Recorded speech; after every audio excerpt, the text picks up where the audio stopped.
필리핀보다도 제대로 대응을 못하고 있다라는 생각이 들고요. 필리핀 같은 경우는 관세 받고 나서 그 다음날 연락을 해서 바로 10일 뒤에 있는 정상회담 날짜를 잡았습니다. 네. 자, 일정이 안 맞다는 게 말이 안 되죠. 민주당이 이진숙 지명 철회 존중, 강선우는 충분히 사과 소명됐다라고 했습니다. 이진숙 지명 철회 존중, 강선우는 충분히 사과 소명됐다. 충분히 소명됐어요? 지나가는 소가 웃을 일이죠. 네. 국민 추천제 예. 뭐 이런 얘기했지 않습니까? 그러면서 국민이 인재를 추천하면은 그것을 받아들인다고 했는데 국민이 꼭 적극적으로 추천하는 것만 있습니까? 이진숙 뭐 좋습니다. 그럼 강선우 소극적 추천이란 건 뭡니까?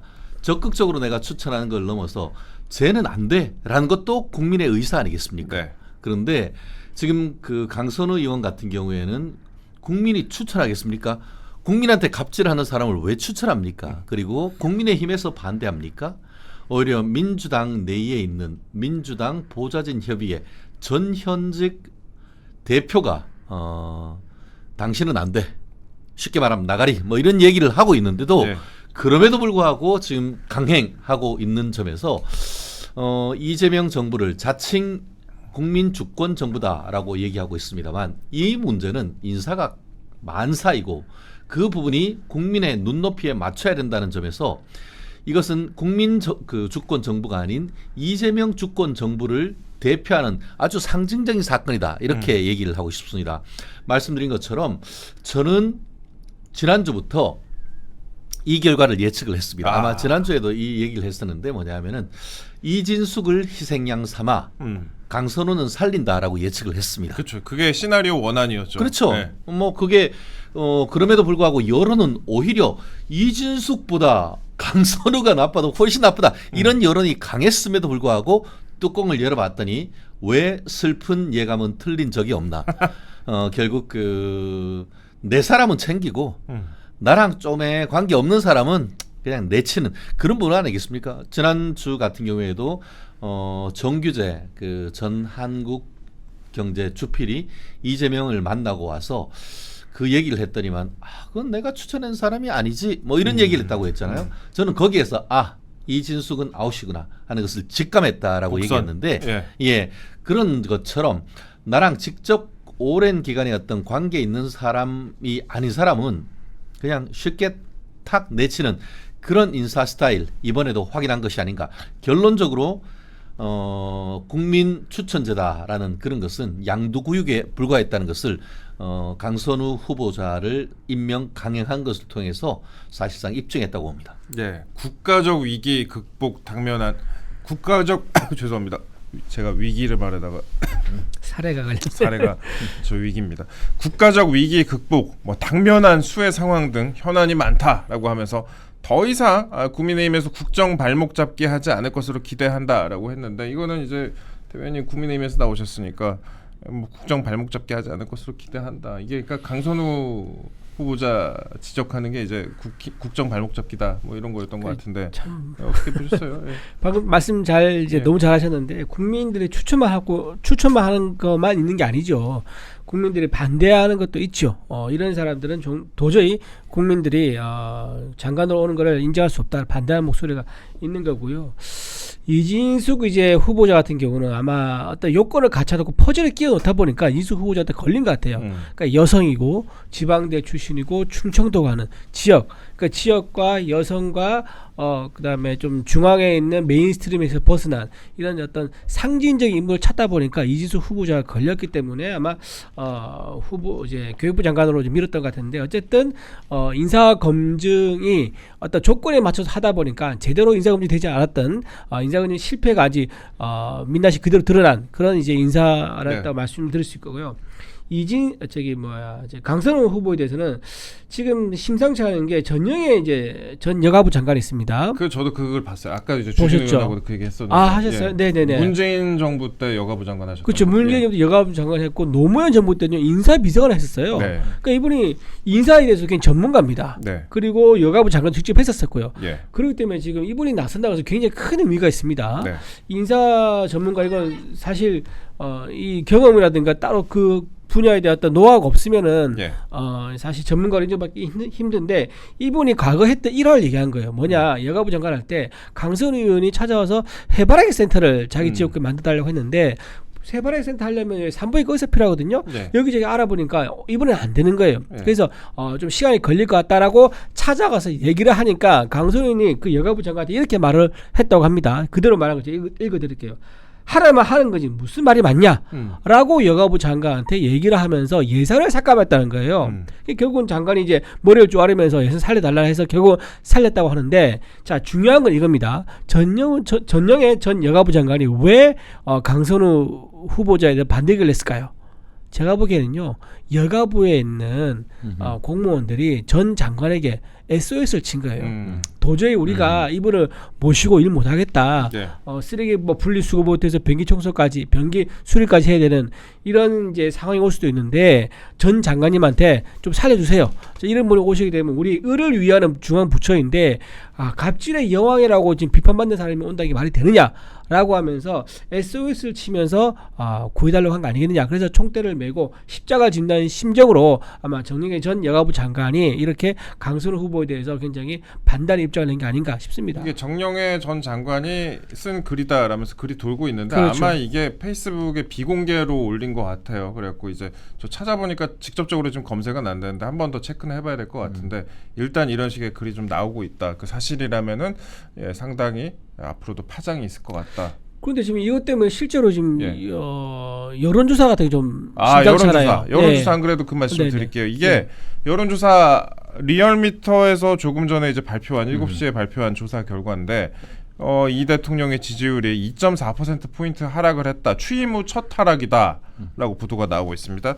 물론 뭐 지금도 좀 높긴 합니다. 62.2%로 나오긴 했는데 그래도 취임 후 첫 하락이다. 계속 오르기만 했었는데 그 민주당도 4주 만에 하락세로 돌아섰다. 그 양당 간의 격차가 좀 많이는 아니군요. 양당 간의 격차가 조금 줄었는데 조금 줄었습니다. 조금 줄었는데 이게 추세를 봐야 되거든요. 사실 그 지지율이라는 것도 한번 오르다가 한번 내려가는 식으로 추세가 바뀌면은 그때부터 또 계속 내려가는 게 또 지지율 그렇죠. 추세인데 지금 인사청문회 논란 그리고 내란 특검의 압수수색 등이 영향을 미쳤다라고 분석을 하는 것 같습니다. 여론조사 업계에서는. 근데 인사청문회 논란이 상당히 좀 영향을 미쳤다. 예. 네, 리얼미터에서도 그렇게 보도자를 냈더라고요. 네. 인사청문회 특히 강선우와 이진숙 후보자 때문에 네. 영향을 받았다라고 얘기했는데 제가 보기에는요, 대통령실에서 그 독자적으로 하는 여론조사가 있어요. 특수활동비 그런 데 쓰거든요. 네. 근데 대통령실에서 굉장히 아주 냉정하게 여론조사를 합니다. 왜냐하면 자기들은 어떤 판단할 때는 자기한테 우호적인 그런 여론조사 결과보다는 냉정한 걸 알아야지 판단할 수 있는 거지 않습니까? 그래서 네. 거기서 대통령실에서 자체적으로 하는 여론조사는 상당히 이보다 더 좀 지지율이 떨어진 걸로 아마 나왔을 걸로 보입니다. 네. 보이는데 어쨌든 그래서 지금 제가 보기에는 강선우 후보자를 임명한다 말을 안 하고 임명할 예정이다라고 한 이유는 뭐냐면 한번 던져놓고 하루 정도, 그러니까 월요 오늘이죠. 오늘 여론을 보고 최종적으로 결정하는 거 아니겠는가. 저는 그렇게 보입니다. 오늘 여론을 보고 결정했다. 이 정도면 버틸만하다라고 볼지 아니면은 이거 안 되겠다라고 할지. 근데 저는 근데 이렇게 되면요. 예. 저는 이렇게 갑질해요. 지금 우리나라 이제 전 직장인들 있지 않습니까? 근로자들 네. 다 갑질을 경험하거나 목격하거나 전에 듣거나 다 한단 말이에요. 간접적으로. 예. 상당히 희망을 가졌을 거예요. 갑질하는 사람이 저렇게 잘 어떤 기회가 왔을 때 그게 발목을 잡아서 인사에서 뭐 실패한다거나 또는 높은 자리를 못 간다는 걸 봐야지 내 주변에 있는 갑질하는 사람들이 반성을 하고 또는 갑질을 좀 덜 하겠구나 이런 기대감을 가질 건데 저렇게 갑질하는 사람이 이제 높은 자리 결국은 돌파해서 자리에 앉았다라고 하면은 많은 국민들이 또는 갑질하는 사람들이요. 갑질하는 사람들은 내가 태도를 바꿀 필요가 없는 거고 또 갑질에 피해를 입은 사람들은 굉장히 좌절을 빠지는 거죠. 그래서 저는 이렇게 되는 게 국민한테 굉장히 트라우마를 줄 거다라고 생각합니다. 강선 후보자 안 내려오는 게 지금 야당에 좋을 것 같은데. 예. 그렇습니다. 민주당 얘기 저희가 좀 더 나눠볼게요. 충청에 이어서 영남에서도 지금 민주당이 이제 당권 얘기하는 겁니다. 충청에 이어서 영남에서도 정청래 후보가 압도적으로 박찬대 후보를 제쳤다라고 보도가 나오고 있습니다. 영남에서도 62.55%를 기록을 했습니다. 충청에서도 압도적이었는데 명심 효과가 없었다라는 분석. 그러니까 이재명 최측근인 김용 전 민주연구원 부원장이 박찬대 후보를 공개 지지했는데도 전혀 소용이 없었다. 수도권이나 호남에서는 격차가 더 커지고 있다라는 식으로 지금 분석을 많이 하고 있는 것 같습니다. 어심이 명심보다 세다. 어심 뭐예요? 김어준의 마음. 예. 그래서 어심과 명심 이렇게 얘기하는데 전에도 말씀드렸죠.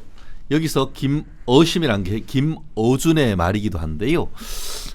어란 것은 어떻습니까? 우리 조선시대 때 우리 임금을 어라고 하잖아요. 예. 그러니까 대통령보다 더 높은 곳에 김어준이 있는 느낌인데요. 실제로 지금 우리 2주 전이었습니까? 그때 인스파이어 리조트라고 하는 그 영종도에 영종도에 있는 리조트에 그 김어준이가 3일 연속으로 콘서트 했는데 거기에 친문들 특히 이제 문재인도 오고 뭐 그때 지금 얘기하고 있는 그 정청래도 갔는데 박찬대는 그때 오라는 얘기는 들었지만 다른 일정이 있다고 안 갔던 그 기억이 납니다. 예. 아마 지금 박찬대 굉장히 후회하고 있지 않을까 하는 그런 얘기를 제가 민주당 쪽 인사를 통해서 들은 적이 있는데요. 예. 사실 누가 이재명과 더 보조를 잘 맞출 것인가 이른바 명심 경쟁을 한다라는 얘기가 있었습니다만 예. 오히려 이번 그 민주당 전당대회를 통해서 약간의 권력에 이 찢어지는 권력의 균열이 가는 그런 느낌이 상당 부분 강한 것 같습니다. 다들 지금 박찬대 같은 경우에는 어떻게든 해서 이재명을 서포트할 수 있는 것은 바로 나다라고 얘기를 하고 있고 조금 전에 앵커께서도 얘기한 것처럼 김용이 누굽니까? 옛날에 유동규 씨가 내가 그 측근이다라고 했더니만 이재명이 뭐라고 했습니까? 측근이라고 하려고 하면은 정진상이나 그 김용 정도는 돼야지라고 했던 그 김용 아닙니까? 네. 이미 그 뇌물 받은 것으로 해가지고 지금 징역 5년형을 해서 지금 깜빵에 살고 있는데 그 깜빵에 있으면서도 이게 밖으로 지금 박찬대한테 명심이 있다라는 것까지 인증하는 편지까지 보냈음에도 불구하고 지금 정청래가 지금 상당 부분 특히 대구 경북에서도 거의 더블 스코어로 지금 앞선 결과가 있는데요. 네. 여기서 한 가지 좀 흥미로운 부분이 있습니다.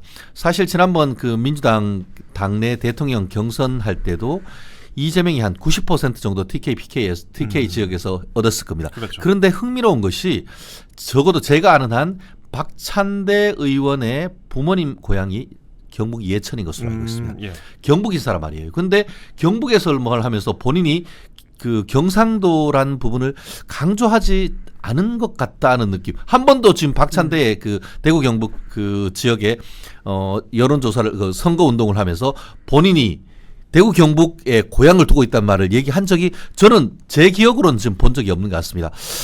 그러한 전략이 과연 맞는지 이재명을 내가 가장 잘 섬긴다 이런 느낌만 있는 것이지 거기에서 조금 더 학연, 지연 이런 부분을 조금 더 강조하는 전략이 있었다면 어떨까 싶은데 어쨌든 민주당 내에 있는 민주당 그 지금 특히 이제 지금 같은 경우는 책임당원에 대한 결과잖아요. 네. 그 외에 뭐 어떻게 보면 여론조사라든가 아니면은 그 대의원에 대한 것은 최종적으로 8월 2일 날 뚜껑을 까야 되기 때문에 이번에 나와 있는 걸 가지고 뭐라고 단정하기 수는 없다라고 민주당에서 얘기는 하고 있습니다만 당원의 의견이 워낙 강하다 보니까 이 부분은 그대로 연결이 될 가능성이 있다라고 보는데요.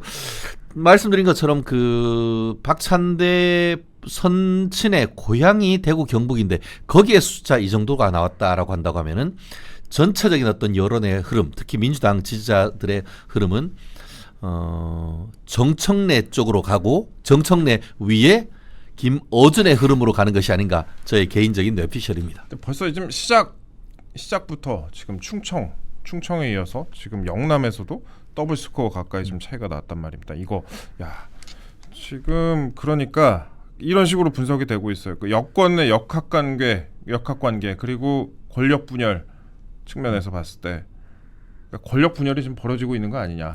그렇죠. 예, 그래 봐야 되죠. 파워 게임. 그렇죠. 그러니까 방금 말씀하신 건 파워 게임인데 지금 이제 이재명 대통령은 본인의 사법 리스크 때문에요. 지금 이번에 5년 단임으로 끝낼 생각이 없습니다. 네. 지금 본인은 이제 헌법을 개정해가지고 국회를 한번 더 하겠다는 생각이 굉장히 머릿속에 강해요. 왜냐하면 지금 본인의 사법 리스크 5개나 되는데 그게 지금 다 중지된 상태인 거거든요. 그러면 네. 대통령 임기 끝나면은 그게 다시 시작된다는 얘기지 않습니까? 그러니까 자기는 한 10년 정도는 해야지 이게 좀 불안감이 덜하다. 내가 대통령 끝나고 감옥 가는 것보다는 대통령을 쭉 오래 하면서 어떤 식으로든 방법을 찾아가지고 본인의 사법 리스크 없애는 거 여기 지금 올인하고 있는 상황입니다. 그렇기 때문에 차기 그 다음 주자를 키우고 싶지 않은 거예요. 그런데 지금 정청래 의원이 이번에 대선 치르면서 보니까는 야 정과 사범에 5개 재판 받고 있는 사람도 대통령이 됐는데 나라고 안 될 게 뭐가 있겠어 라고 생각을 충분히 할 수 있는 거죠. 그 정청래 의원은 지금 본인이 차기 대선 주자로 지금 욕심을 낼 만한 상황입니다. 그래서 자기는 지금 지난번에 이제 방금 말씀하신 것처럼 김어준 씨가 지난번에 어떻게 했습니까? 총선할 때 국회의원들 후보자 불러가지고 차렷 열중샷 차렷 경례하면서 큰절시키고 큰절시키고 했지 않습니까? 줄을 쭉 세워왔죠. 그래서 속된 말로 김어준의 개파, 김어준에게 지분이 있는 사람들이 원내에 상당히 있단 말이에요. 그러니까 김어준과 정청래의 그림이 뭐냐? 원내에서 내가 가지고 있는 지분과 정청래의 이 인지도, 대중적 인지도 이 둘이 힘을 합치면은 그다음 이재명 정권 다음에 권력을 우리가 누구를 내세우든지 간에 정청래 당신을 내세우든 아니면 우리 둘이 협의해서 누구를 내세우든 간에 우리가 가져갈 수 있다라는 그런 권력 싸움에서 밀릴 수 없다. 첫 번째 대결은 그래서 이번 전당대회가 된다라는 그런 구조로 지금 이 상황을 봐야 한다라고 저는 봅니다. 그 국힘 입장에서는 정청래 후보가 정청래 후보 되는 건 나쁘지 않아요. 네. 우리 국민의 입장에서는 서로 싸워라. 아니 서로 싸운 것도 있겠지만 정청래 후보가 의원이 가지고 있는 게 강성에서는 지지층이 있지만요. 네. 굉장히 또 반감도 많습니다. 그렇죠. 중도층에 뭐 말할 것도 없죠. 그래서 너무 말이 거칠고 언행도 뭐 사실은 이렇습니다. 이분 예전에 그 미국 대사관 미국 문화원인가요? 미 문화원 미 전거됐었고 그다음에 미 문화 대사관 관전가요? 거기 들어와서 방화 미수 혐의도 그때 받았었어요. 뭐 보통 사람 아니죠. 어쨌든 이 사람은 보수 정당을 아예 우리나라 대한민국 땅에서 없애버리겠다. 이런 가치를 이런 방향성을 가지고 있는 사람이기 때문에 민주당에서는요 강성 지지층들한테 지지받을 수 있겠지만 큰 그림에서 정말 진짜 권력을 얻기에는 굉장히 오히려 더 결격 사유가 크다. 그렇기 때문에 이분이 민주당 당권 가져간 것도 우리 국민의 입장에서는 나쁘지 않다라고 생각합니다. 저희가 정부 여당 얘기 조금만 더 해보겠습니다. 9월 3일입니다. 9월 3일 이날이 무슨 날이냐? 우리가 이런 날까지 알아야 되나 싶긴 한데 중국의 전승절 행사가 이날 있다고 합니다. 이날 이제 이재명 대통령이 불참할 것이다 이런 보도가 지금 쏟아지고 있는데 정작 이제 민주당 당대표 후보들은 전승절 참석에 지금 찬성하는 입장인데 지금 이걸 갑자기 이런 얘기가 보도가 나오고 이런 식으로 지금 얘기가 나오는 걸 두고 9월 3일 이전에 한미 정상회담이 치러지기 어려운 상황에 놓인 것 아니냐 이런 관측이 좀 파다합니다. 한미 간의 이상 기류가 지금 심상치 않은 상황이어서 전승절과 관련해서 일단 트럼프 행정부, 트럼프 대통령의 눈치를 볼 수밖에 없는 상황 아니냐 이런 것 같아요. 예. 이게 전승절이 정확하게 어떻게 표현되느냐? 예. 이게 항일 전쟁 승리 기념일입니다. 항일 전쟁 승리 기념일? 예. 예. 이게 전승절이란 게 예. 일본 제국주의와 앞싸워 가지고 이겼다는 그런 거잖아요. 그러다 보니까 민주당으로서는 맨날 반일 축창가 들잖아요. 네. 그거하고 코드가 딱 맞잖아. 그러다 보니까 지금 얘기하신 것처럼 정청래라든가 아니면은 박찬대라든가 민주당 전통적 지지자 같은 경우에는 일본에 대한 반감, 그것을 통한 지지층에 대한 호소 이런 부분이 있다 보니까 어떻게든 해서 전승절에 참석을 하는 것이 맞다라는 얘기가 결국 이재명 정부에 부담이 되는지 안 되는지 그렇게 중요하지 않죠. 본인으로서는 어떻게든 해가지고 본인 강력 지지자들한테 호소를 해서 내가 당대표가 되는 것이 중요하다 보니까 네. 지금으로서는 막 밀어붙이는 거예요. 그게 국민들 어떻게 보면 전통적인 민주당 지지층한테 표를 받는 데 도움이 되니까. 그런데 이재명으로서는 어때요?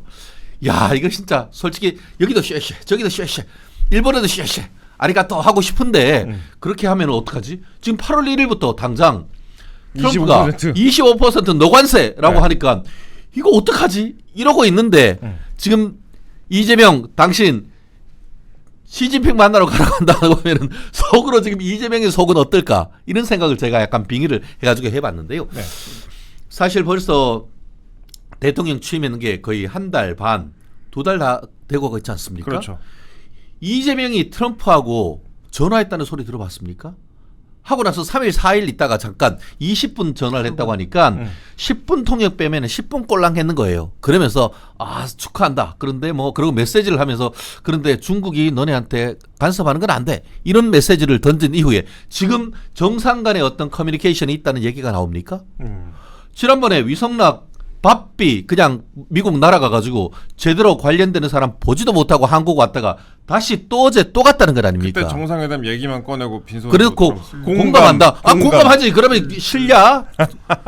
그러니까 지금 이게 공감해서 서로 공동의 공짜가 아니고 빌공짜 같아요. 텅 비었잖아. 내용이 뭐가 있어요. 그렇기 때문에 지금 8월 2일 하면 오늘이 며칠이죠? 오늘이 7월 21일. 7월 21일이니까 딱 10일 남았어요. 예. 그럼 그동안 뭐 하는 거예요, 지금? 한국에 오늘부터 해가지고 뭐 무슨 15만 원부터 해서 25만 원 나눠주는 게 그게 중요해요? 카드 회사에서 엄청 무자해. 그렇죠. 문자가 네. 무지하게 네. 와. 네. 그리고 이제는 또 그러면 미국을 안 가는 이유가 이제 하늘에 구멍이 뚫려가지고 안 갑니까? 지난번에는 나토 가가지고 좀 만나가지고 그때라도 해가지고 한미 간에 좀 정상회담을 좀 하고 했다고 하면 이 지경은 안 이뤘을 때 그때는 뭐 이스라엘하고 이란 사이의 어떤 문제 때문에 안 가네 뭐 하네 뭐 그렇게 했는데 이번엔 또 하늘에서 구멍이 나가지고 안 갑니까? 정상회담 도대체 언제 합니까? 전화라도 한번 해가지고 앞으로 정말 이런 부분에 대해서 우리나라 GDP의 70-80%가 지금 그 무역 외교를 통해서 나오는 건 아닙니까? 그렇죠. 예. 뭐가 중요한디 이거 아닙니까? 이 부분에 대한 성과를 내놔야 된다. 그렇지 않다고 하면은 오늘 아까 리얼미터에서 뭐 2-3% 떨어졌고 무적 아직도 뭐 62%, 67% 초반일 텐데 여론이란 것은 누적 효과입니다. 지금 떨어지진 않죠. 하지만 이런 인사 문제, 이런 그 외교 문제 이런 부분이 있으면 한 번에 60%에서 50% 중하반대로 툭 떨어지는 이런 시점 분명히 올 것이다. 그것이 이재명한테 좋을 것이냐 본인들이 판단하겠죠. 예. 지금 안 그래도 정상회담 말씀하셨는데 트럼프 대통령이 지금 최근에 하루에 2번씩 정상회담을 한대요. 맞아요. 2번씩 예. 하루에 막 2명씩 대통령들 만나고 있는데 지금 필리핀 대통령이 22일이죠. 그러니까 내일 트럼프 대통령하고 정상회담을 갔습니다. 필리핀이 이제 20% 상호관세를 지금 맞은 상황이에요. 상호관세 부과 결정 이틀 만에 정상회담 날짜를 잡았고 그래서 내일 정상회담을 한다. 야, 우리는 뭐 위성락 실장이 급히 미국을 간다고 하는데 필리핀보다도 미국하고 지금 컨택하기가 어려운 상황인가 우리나라가. 우리나라의 우선순위가 그거밖에 안 되나. 도저히 일정이 맞지 않아서 회담이 확정되지 않는다라는 점도 이것도 말이 맞지 않은 게 트럼프 대통령이 지금 지금 7월 말에 스코틀랜드에 골프 치러 간다는 거 아니에요. 네.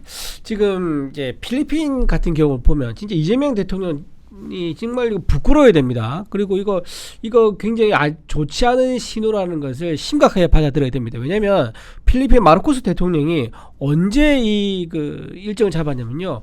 상호 관세 원래는 17%로 알고 있었는데 그게 20%로 때리니까는 고작 3% 포인트밖에 안 는 거거든요. 네. 근데 아주 전략적으로 아주 전사적으로 대응을 해가지고 모두 외교란을 통해서 바로 그 다음날 트럼프하고 외교 일정을 잡습니다. 정상 일정을 잡아요. 그러니까 국민을 위해서 국가의 이익을 위해서 3% 포인트의 관세가 더 생각지도 못하게 올라왔는데 거기에 대응하려고 이렇게 전사적으로 해서 미국 트럼프 대통령과 정상회담 일정을 바로 잡았다는 게 무슨 말이냐? 우리나라가 필리핀보다 국가의 어떤 국가력이 얼마나 경쟁력이 얼마나 국력이 얼마나 높습니까? 세계 10위권 그리고 그다음 군사력은 세계 5위권 이 정도로 이제 국력이 이제 높은 나라인데 필리핀보다도 제대로 대응을 못 하고 있다라는 생각이 들고요. 또 하나 지금 이제 일정이 안 맞아서 뭐 좀 힘들다고 대통령이 네. 설명했다 그러는데 이것도 말이 안 되는 게.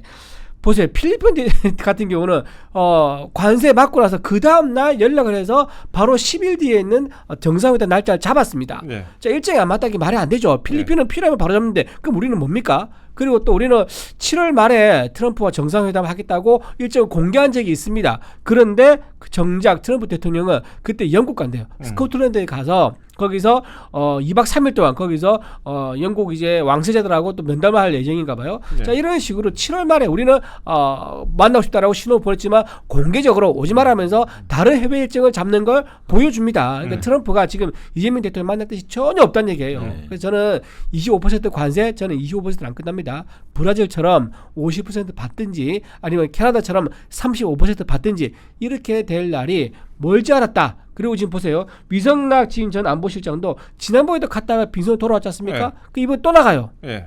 이게 무슨 말이냐? 뭔가 뜻대로 안 돌아가 있다는 거예요. 지금 이재명 대통령 입장에서는. 그러니까 모든 외교 라인이 지금 제대로 돌아가지 않고 더군다나 주미 대사를 지금 얼마 전에 한국에 불러 들었지 않습니까? 네. 거기도 우리 채널 공식 채널 라인을 빵꾸 죄송합니다. 공백으로 만들어 놓은 이런 상태인데 정말 아마추어 외교의 극치를 보여주고 있는 이 상황에서 세상에 중국에는 우원식 국회의장을 보낸다는 게 말해야 됩니까? 우원식 국회의장은요 정부 인사가 아니에요.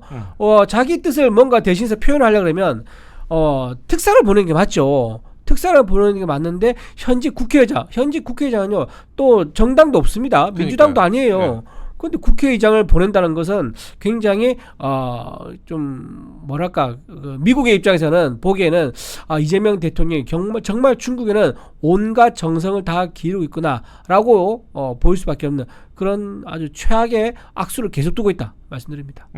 그 위성락 실장 방미 얘기를 하셨는데 그러니까 이번에 뭐 방미를 한다고 하는데 뭐 관세 협상, 방위비 분담금, 농축산물 개방 확대 등등 여러 분야를 한 번에 논의하는 패키지들이 본격적으로 다뤄지는 거 아니냐라는 관측이 나옵니다. 그러니까 트럼프 대통령이 그렇잖아요. 그 협상 방식이 약간 탑다운을 선호를 하는데, 그러니까 가장 높은, 그러니까 본인을 만나고 그 정상 대 정상끼리 논의를 하고 그 다음에 정하는 식으로 그런 식으로 하는 걸 선호를 하는데, 이런 트럼프 대통령을 나토에서 만났더라면 훨씬 준비물이 좀 적었을 수도 있었을 것이다라는 그런 분석이 많이 나오는 것 같습니다. 근데 저는 그 위성락 그 국가안보실장이 들고 간 선물 보따리에 뭐가 있을까? 전 그 생각을 했어요. 소고기? 아니 그러니까 지금 얘기한 것처럼 이제 뭐 그 관세 또 방위 분담 그리고 소고기 관련되는 이제 농수산물 관련되는 거 얘기를 하는데, 그런 부분과 관련해서 국내에 논의가 왜 없죠? 아니 북한 그 지금 트럼프한테 뭘 갖다 주는 것 같은데 네. 실제로 지금 아까 얘기한 것처럼 필리핀이나 지금 해외 같은 경우에는 뭐 냅다 갖다 주니까 이제 트럼프가 이제 만나주면서 그 참 아름다운 국가다 뭐 이런 식으로 하면서 이게 뭔가 딜을 잇는데, 우리나라에서는 지금 뭘 갖다 주고 무슨 물밑 접촉을 하고 있는지 국민들한테 왜 이런 게 하나도 안 나오죠? 기자들은 뭐 하죠? 국민들이 나라 팔아먹는지 어떤지 어떻게 알아요? 그러면은 이런 부분에 대해서도 우리가 미국에 제공할 수 있는 카드가 뭔지, 이런 부분에 대한 내부적인 어떤 국민의 여론 수렴이 필요한 건 아니겠습니까? 지금 얘기하고 있는 것이 옛날에 지금 문제가 그게 36개월 이상 되는 그 나이에 그 소고기를 수입하는지 여부, 이 부분에 대해서도 지금 얘기가 되고 있고 그걸 적극적으로 검토한다는 그런 얘기가 나오고 있습니다. 예전에 이명박 전 대통령 정말 과반을 넘었는 유일한 대통령으로 당선됐었는데, 당선되자마자 진짜 가짜뉴스도 그런 가짜뉴스가 없죠. 해서 뇌송송 구멍 탁 하면서 미국에 있는 그런 소고기 수입해서 먹으면은 그런 뭐 무슨 뭐 이름도 야릇한 그런 병 걸려가지고 뇌송송 구멍 탁 해서 다 죽네, 이런 MBC 그런 보도가 있었지 않습니까? 그러면서 사실 촛불 집회로 해서 초기에 정말 엄청난 그 레임덕을 겪었는데, 그때 그렇게 난리를 쳐가지고 못한 나이든 소고기, 이제 지금 이명박 정부에서 지금 수입할 수도 있는 그런 상황 아닙니까? 국민의 안전, 국민의 건강과 관련되는 문제예요. 그런데 이런 부분에 대해서 국민에 대한 여론 수렴 왜 하나도 없는 것이죠? 지금 그런 부분에 관해서 위성락이 비행기 타고 가는데 그런 미국의 선물 보따리 가지고 가는 것이 아닌지, 그거에 대한 검증해야 하는 것이지, 이게 남과 관계된 것이 아니고 우리 가족의 건강과 관련되는 문제예요. 저는 물론 개인적으로 그게 36개월 넘는다 해서 저는 크게 문제가 될 거라고 생각하지는 않습니다. 하지만 민주당이 어떻게 했습니까? 그게 해가지고 우리 라면 수프에도 무슨 뭐 그 저기 어디죠? 미국 소고기가 들어가면은 뭐 그 야콥슨 무슨 병이가 걸린다고 난리를 했고, 뭐 내가 미국 소고기를 먹느니 청산가리? 청산가리를 먹는다고 해서 네. 청산귤이라고 하는 네. 그런 그 비판을 들은 연예인도 있었었는데요. 이런 부분에 대해서도 정말 매일신문을 비롯해서 정말 자유우파적 어떤 뭐 자유우파적 신문이 아닙니다만 어쨌든 간에 그런 부분에 대해서 명확하게 이 국민들에 대한 어떤 검증 절차가 있는 다음에 보따리를 풀어봐야지. 바쁘다고 해서 모든 것 다 줘버리면 어떡하는 겁니까? 그런 부분에 대해서 이재명 정부 정말 정신 똑바로 차려야 된다고 봅니다. 미국 소고기 그때 선동하던 사람들이 이번에 어떤 식으로 나올지 좀 궁금하네요. 그렇죠. 만약에 제가 그 말씀인 겁니다. 이번 협상에서 그 부분이 다뤄질 경우에 어떤 식으로 나올지 이거 좀 한번 따져봐야 될 것 같습니다. 마지막으로 저희가 국민의힘 얘기 짧게 좀 하겠습니다. 다음 달에 전당대회 합니다. 전당대회를 한다고 하는데 청년 최고위원을 전당대회에서 선출하는 대신에 청년위원회를 통해서 선출하는 방식을 검토 중이다. 라고 하는데 이 차이점이 뭐가 있습니까? 기존에 이제 청년 최고위원은 이제 전체 전당대회라 가지고 예. 전당대회 출마해서 다 같이 전당대회에서 본인이 왜 이제 최고위원이 되어야 된다라고 해서 거기서 뽑는 방식이었었습니다. 그러니까 뭐 당원과 이제 국민 일반 여론에 이제 참여하는 사람들 중에서는 청년이 아닌 사람도 청년을 누구로 할지 그거를 이제 투표하는 방식으로서 청년을 뽑았었는데 이번에 어떻게 하느냐? 이제 각 시도당의 청년위원회를 만들어서 그 청년위원회가 위원회가 청년위원장을 선출하고 이들이 다시 중앙당 청년위원장을 뽑는 거예요. 그러니까 이렇게 되면 어떻게 되느냐면 청년이 청년 최고위원을 뽑는 방식이 되는 거죠. 기존에는 모든 당원과 연령과 뭐 지역 관계없죠. 연령과 남녀 관계없이 당원과 일반 여론에서 청년 최고를 뽑았다면 이번에는 우리 당에 있는 청년 만 참여를 해가지고 청년 최고위를 뽑는 이런 방식으로 바뀌게 된다. 그러면 어떤 좋은 점이 생기느냐? 청년의 어떤 목소리 대변하는 정당성이 좀 높아진 거죠. 네. 정당이 높아지고 청년에 집중된 이제 정책만 이제 담당할 수 있는 스피커로서 역할할 수 있는 그런 이제 효율적인 방식이 되는 거기 때문에 이번에 오늘 이제 비대위에서 회의를 해가지고 이렇게 지금 청년 위원회를 통해서 청년 최고를 뽑는 방식을 오늘 좀 아마 결정하지 않을까 지금 그렇게 보입니다. 이렇게 될 것 같아요. 어떻게?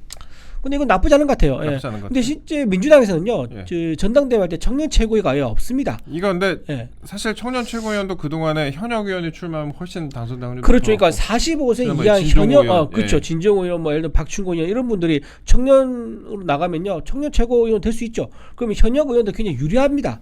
유리하기 때문에 실제 청년 목소리, 원외에 있는 목소리들 사실. 청년이 원내에 들어오기 쉽지 않거든요. 그래서 원외에 있는 진짜 청년들을 우리가 목소리를 좀 대변할 필요가 있다고 해서 제도를 좀 바꾸는 그런 이제 취지가 되겠습니다. 그러니까 지지율이 지금 박살나고 있는데 당은 좀 시끄러운 것 같습니다. 이게 지금 일단 김문수 전 대선 후보가 당권 출마를 선언을 했습니다. 나경원 의원 불출마 선언했고요. 다른 후보군도 하나둘 출마할 것으로 보이는데 이번 주에 어떻게 좀 판가름이 나겠죠. 어느 정도 후보군이 8월달에 이제 한다고 하니까라고 하는데. 이게 한국사 강사 전한길 선생님 관련된 부분이 좀 이슈가 되고 있더라고요. 최근에 김문수 후보는 열린 대화를 해야 한다라면서 용광로 같은 조직을 강조하는 상황이고 이에 반해서 한동훈 전 대표는 극우 정당화를 막아야 한다라면서 지금 지적하고 있습니다. 당이 어쨌든 간에 좀 갈라지고 있어요. 계속 대선 이후로도 갈라지고 있는데 뭐 어떻게 보세요? 일단 전한길 씨가 이제 당원 가입한 거 그거는 사실 뭐 막는 그게 없죠. 왜냐하면 본인이 6월 9일인가 당원 가입했다고 그러더라고요. 또 이제 강사 활동할 때 하고 이름하고 또 이제 본인이 이제 실제 이름하고 또 다르다고 그럽니다. 연예인들 뭐 예명이 따로 있는 것처럼 어쨌든 그렇게 해서 들어왔고 근데 이번에 전당대회는 못 나오시는 것 같더라고요. 얘기 들어보니까요. 왜냐하면 전당대회 나려면 3개월 이상 당비를 내야 되는데 지금 전당대회 공고일자가 7월 말이거든요. 근데 그러면 8월 9일 까지는 그 조건이 안 맞춰진 거죠. 그러니까 8월 9일 이후에 전당대회 공고가 나오면은 뭐 당 대표든 최고위든 출마할 자격이 생기는데 그 전에 이제 공고가 나오기 때문에 전당대회 출마할 수 있는 자격 자체는 요건 자체는 미비해서 좀 미비돼 가지고 어렵지 않겠나 싶은 생각이 듭니다. 다만 문제가 뭐냐면 전한길 씨가 얘기하고 있는 발언 강성 발언 이걸 우리 국민의힘에서 품어야 되느냐 아니면 이제 국민의 여러 가지 목소리를 우리가 선별하지 말고 일단 다 담아서 용광등 담아서